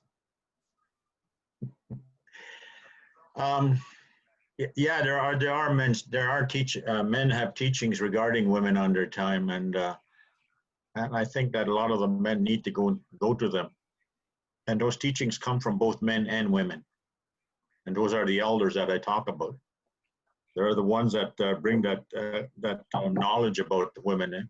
I'm a father of 4 girls, and of course, before they had children, we went through all this, and I respected it. And you know, my wife would tell me, "Oh, your daughter has just become a woman," and then you know, I knew exactly what she was talking about. But when we talk about this, when men talk about this, and especially when we do the circles, this is where some of this stuff comes up. I shouldn't say stuff, but some of the teachings on women's moon time comes in, and a lot of the older fellows that talk about this, they tell us that we have to regard these women very highly because they are powerful.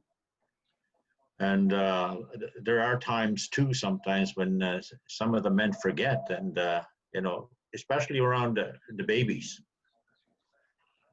And now I don't understand. I did ask Joey this question on FB, and I just heard my phone ring. I think she answered me.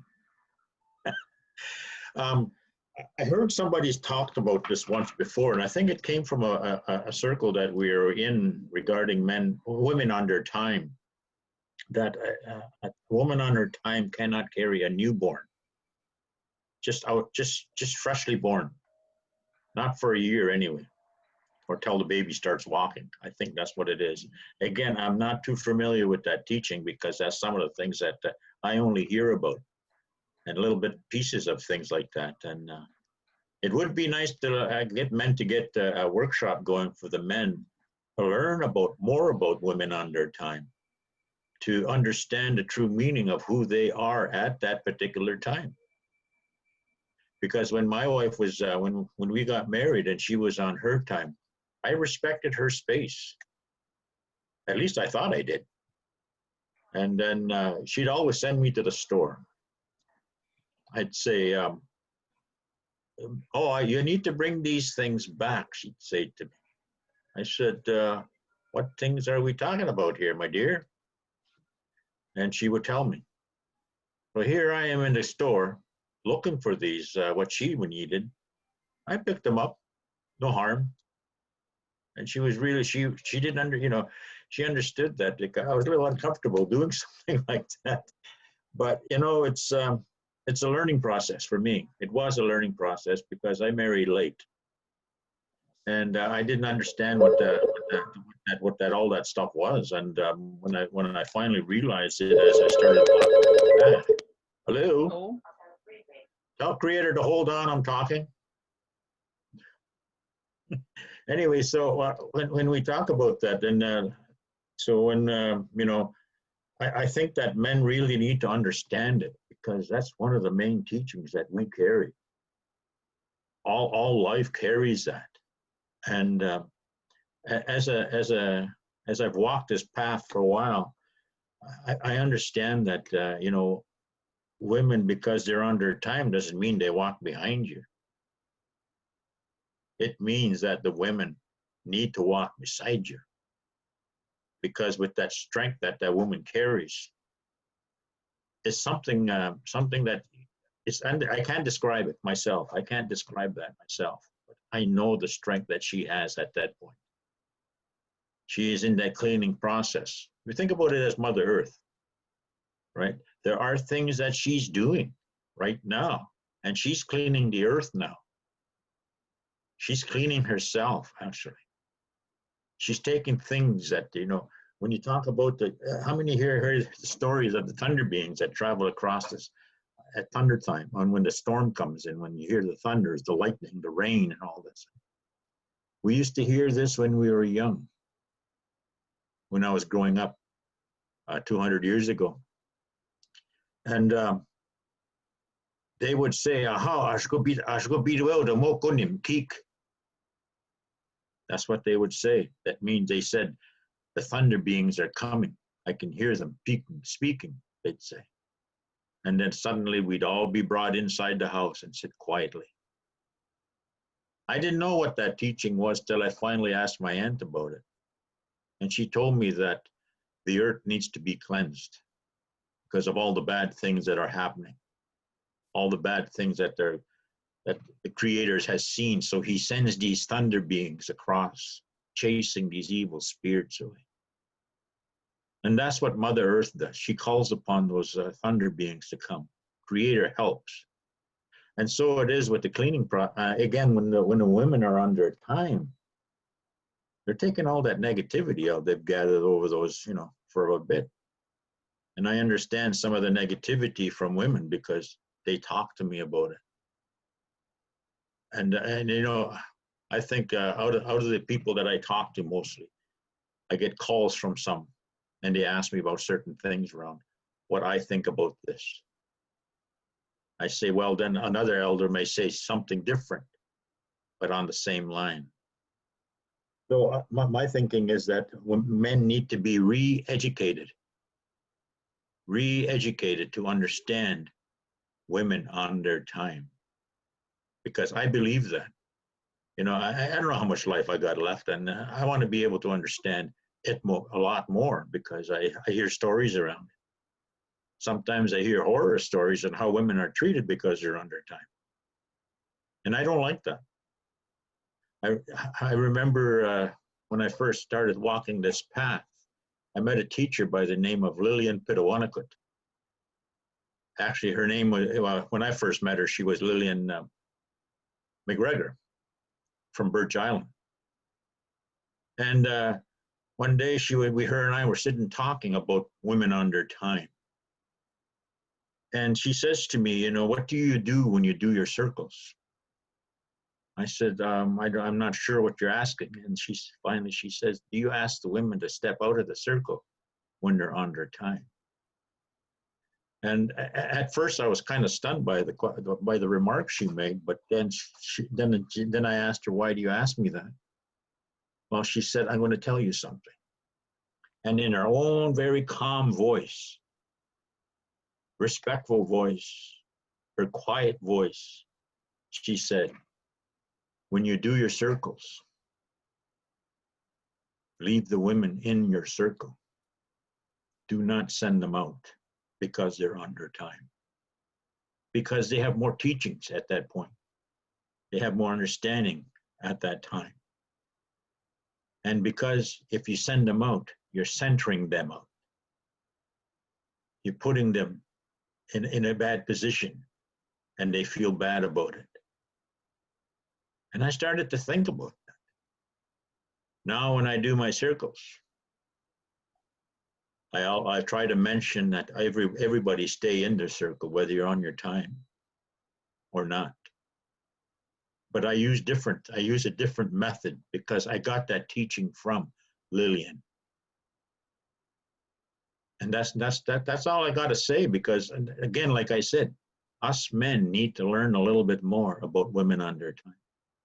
I don't know too much about it, but I do understand that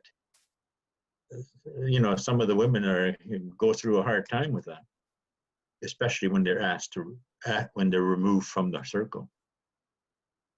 When they do the ceremonies in those big lodges they have, those teaching lodges, there's a place where the women are placed in a spot in the teaching lodge, and they're surrounded by that cedar. They sit inside the cedar circles. How would you say that? Cedar of circle or circle of cedar? And they sit inside that, and that's where they are for the remainder of the time while they're in that teaching, so they don't miss out on those teachings. Anyway, that's I hope I answered the question. And it was a long answer, but how miigwech. Grudge, Neil, for that wonderful reply. I do believe you touched on all of the concerns, but you're right. I do think that men do need to be re-educated about it. It's not that they don't know that it happens. I think it's that they don't know how to breach the topic or to talk about it in a good way. So that's definitely something to think about.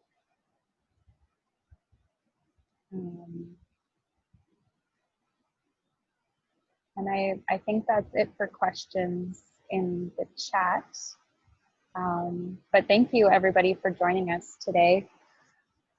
It was lovely to see all these wonderful faces and to be surrounded by both men and women. You know, it's nice to see that balance.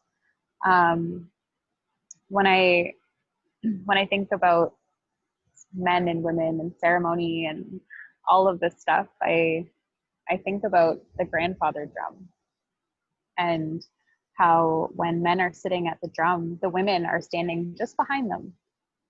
You know, there's that balance. And when women are singing on their hand drums, I often see men standing on the outside of them to provide that protection and that support. And it's something that you know, happened in our session today. We did have some men and some women joining us, and you know, I appreciate everyone coming in to listen, maybe learn something new. But I think this is a great place to end our session. So just a reminder to everybody, so our third session will be occurring next Friday at noon, 12 p.m. Eastern Standard Time. For our youth participants that we had through the online On the Land project, if you guys have any questions, feel free to send us an email. And again, the session was recorded, so it will be posted in our Facebook group. So if you look up online /the Land online community on Facebook, you'll be able to find us. And our session from last week was also uploaded, so you'll be able to look at our Birthmark Basket teachings as well. And your video, Julia, the one that we weren't able to see, or sorry, hear, you seen it? Yeah, I think it might actually already be up if it finished uploading. If not, it'll be up by the time I get home and recharge my laptop. I'll get on that. But that'll also be available in the community. And I also wrote in the post with that video that I'm going to put together a harvesting document. So it's going to be pictures of the leaves, the stems, the berries, and common locations all in one document for you guys to have for when you go out on the land. I think that might be a little easier. Or at least make it easier for you guys if you're going out harvesting and you haven't done it before. So I think that's it. Miigwech, everybody. Can I close with a song? Oh, of course you can. Can I? And is everybody still calling them all back? No. Can you do Walking with Creation? I'm going to sing Walking with Creation. Uh-oh. I got zoomed out. We still No, you're still here. How do you do that? Oh, there I are. Modern technology. I'm going to do I'm going to call Walking with Creation song, and it talks about our walk together upon the earth. That the Spirit sat with Creator for a while and took all the teachings. And when Creator was done, he sent the Spirit on to grandfather and son, and more teachings were given. And then after they were done, it kind of followed in that way where the Spirit came from Creator to our grandfather, to our grandmother, and then came upon the earth and walked upon the earth and met with the plant kingdom, met with the, and then the animal kingdom. And when this human being was done, he was taken. The Spirit was taken back, and he passed through the Star World people. And when they final direction, and they finally made it back to Creator's side. So this is a song that I started singing back almost, I would say probably 1994, 1995 with my first drum. This drum I have is my second one. So I'm going to sing it for you. And I hope I remember it. How does it go, Julia?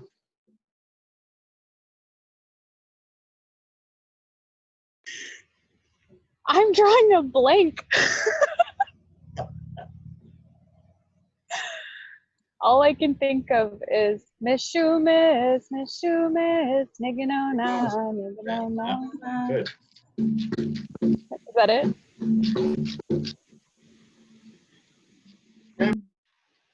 Now that talks about I am talking to my Creator as I'm walking along.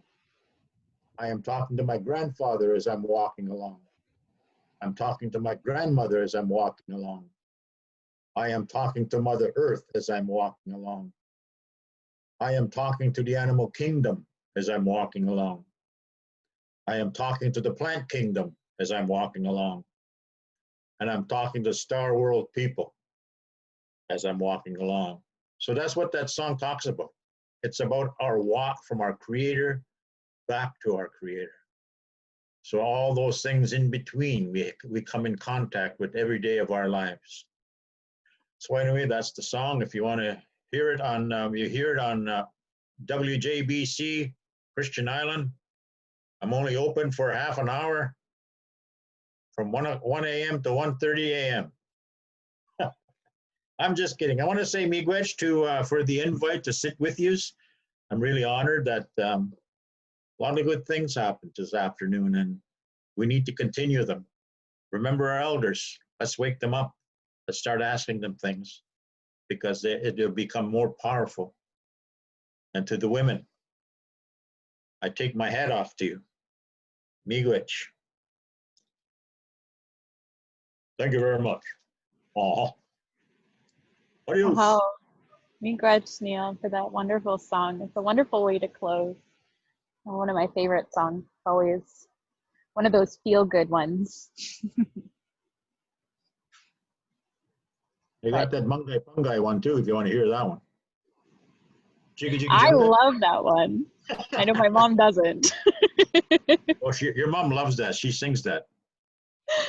Awesome. The song was called Walking with Creation. I believe I do have a copy of the words itself. I'm not sure if I'm allowed to share them. Neil, is that something that I could post in the group for people to read? Well, I guess you can do it. Go ahead. It's up. Okay. No, it's okay. Yeah, it's fine. Okay. So I'll share the words of that song in our group for people. I just want to say again, miigwech for everyone coming, and Julia, of course, for your awesome facilitation and your coordination, and for Neil and all the teachings and what everyone brought today. So bring it back to the berries, and if you're able to go out and just pick a few berries and just think about that connection to the earth and connection to the Creator, and the sacrifice that women give for their community and for themselves and their family when they do their berry fast, and when they have their moon time every year. Sorry, every month. Every year would be lovely. So miigwech.